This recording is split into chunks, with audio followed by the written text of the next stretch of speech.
que vivo está. Porque Ele vive, posso crer no amanhã. Porque Ele vive, temor não há. Mas eu bem sei que a minha vida está nas mãos do meu Jesus, que vivo está. Porque Ele vive, posso crer no amanhã. Porque Ele vive, Não, não, não. mas eu bem sei que a minha vida está nas mãos do meu Jesus, que vivo está. Está nas mãos. Está nas mãos do meu Jesus, que vivo está.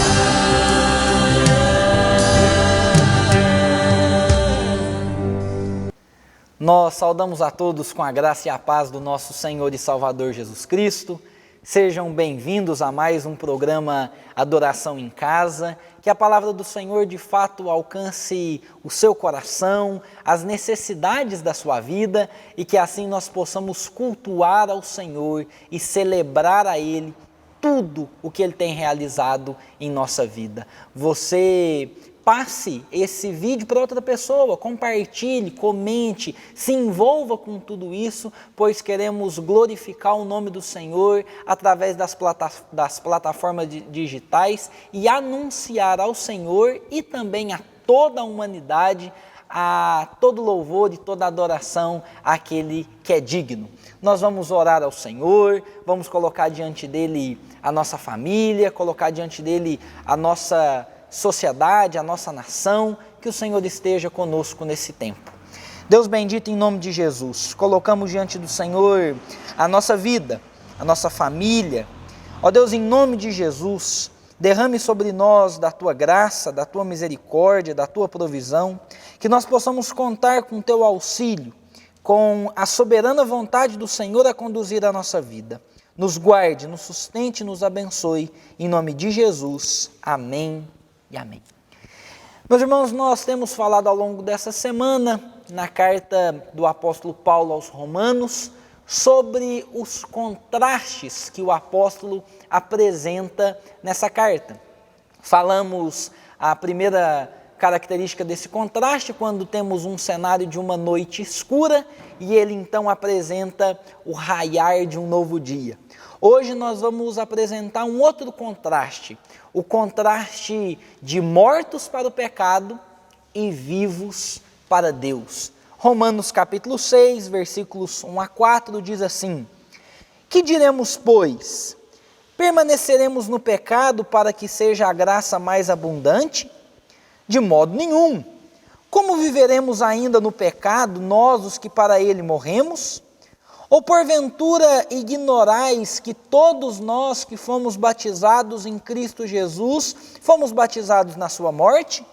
Fomos, pois, sepultados com ele na morte pelo batismo, para que, como Cristo foi ressuscitado dentre os mortos pela glória do Pai, assim também andemos nós em novidade de vida.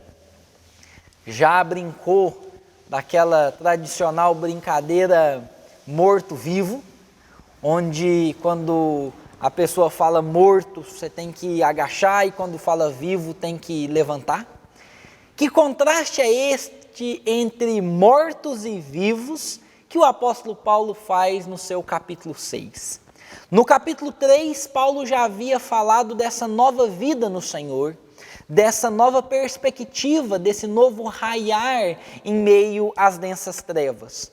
No capítulo 5 ele reforça falando que nós fomos justificados, nós fomos declarados justos no Senhor, nós agora podemos aprender na tribulação, podemos perseverar, podemos criar experiência, termos a esperança de que o Senhor está conduzindo todas as coisas, mas agora no capítulo 6 ele apresenta um contraste muito interessante.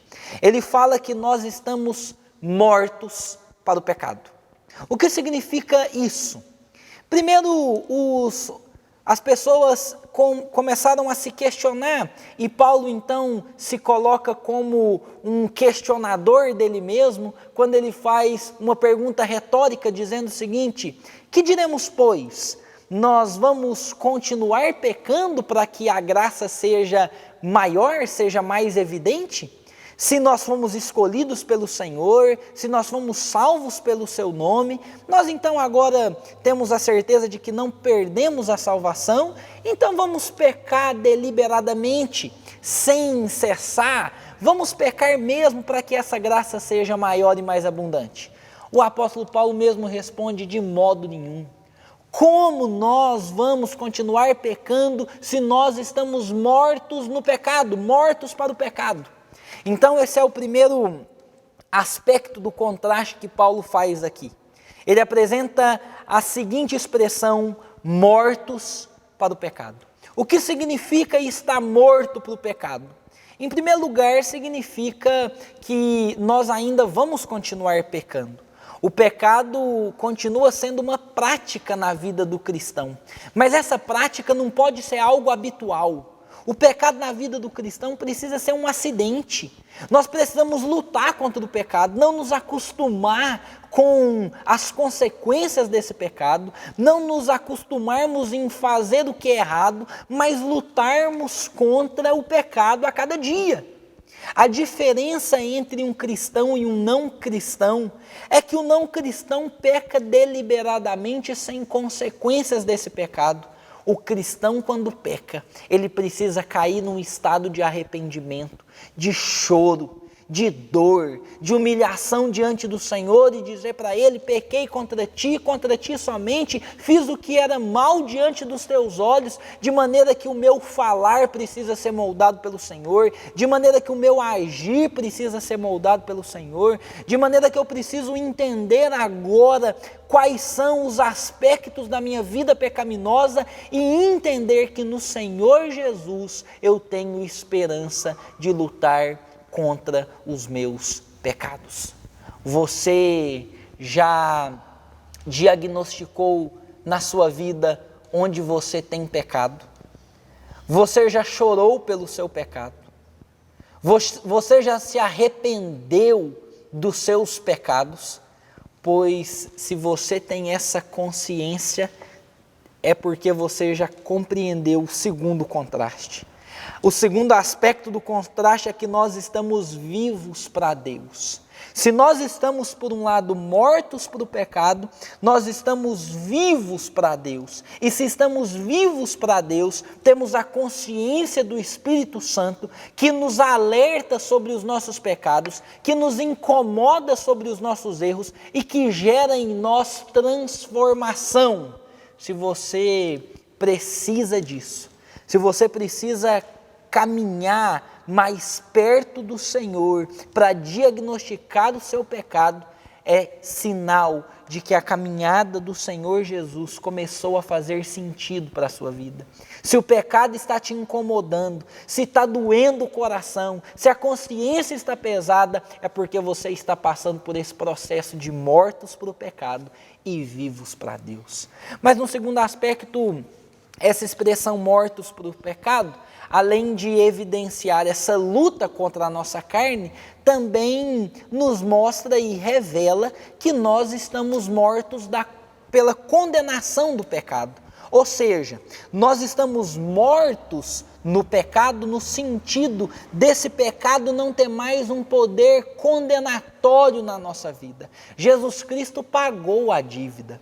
Jesus Cristo satisfez a justiça de Deus na cruz do Calvário. E agora o poder da condenação do pecado não tem mais esse efeito vibrante e totalmente assolador na vida do cristão. O pecado foi destruído por Cristo Jesus na cruz do Calvário e o seu efeito condenatório na vida do cristão cessou. Nós não precisamos mais de temer a condenação do pecado, porque nós estamos vivos para o Senhor. E como nós temos a certeza de que estamos vivos para o Senhor? O versículo 4 nos fala sobre isso, nos fala sobre o sinal do batismo. O batismo evidencia justamente isso. Quando nós somos batizados, nós estamos sendo mortos pela nossa vida passada ou com a nossa vida passada, sepultados em Cristo Jesus com a nossa vida passada e ressuscitados em Cristo Jesus para uma nova vida. Um cristão precisa viver em novidade de vida.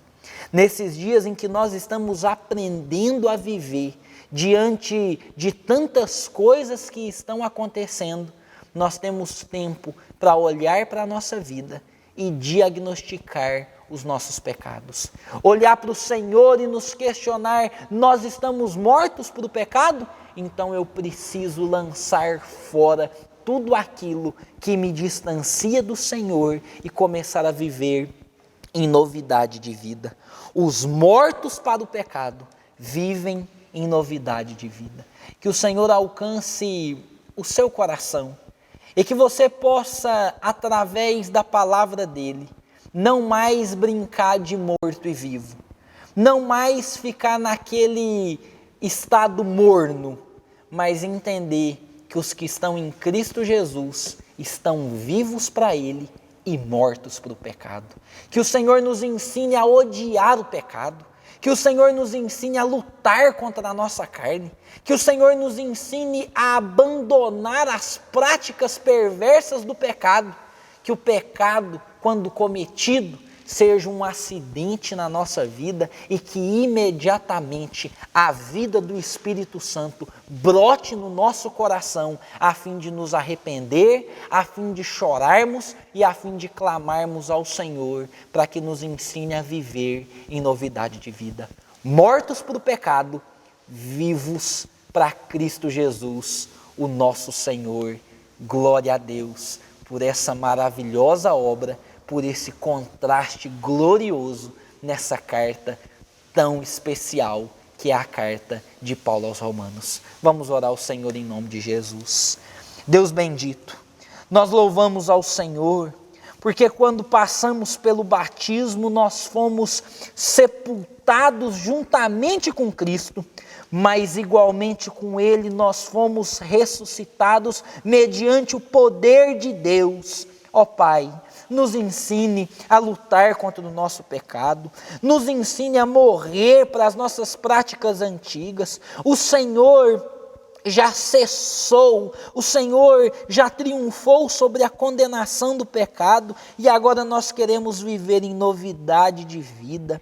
Ó Deus, em nome de Jesus, nos ajude a assumir a nossa nova condição de vida no Senhor e que nós possamos diagnosticar o nosso pecado, chorar e clamar pelo arrependimento, confessar cada um dos nossos pecados e não nos acostumar com eles, justificando os nossos erros, mas que o Senhor, em Cristo Jesus, passe a glorificar a nossa vida e a santificar a nossa vida no caminho santo do Senhor. Perdoe os nossos pecados, purifique o nosso coração, lave a nossa mente e nos ensine a andar em novidade de vida. Em Cristo Jesus, queremos ser cada vez mais santificados no Senhor, mortos para o pecado e vivos para Deus. Em nome dEle, para a glória dEle que oramos. Amém e amém. Que Deus te abençoe em Cristo Jesus, hoje e para todos sempre.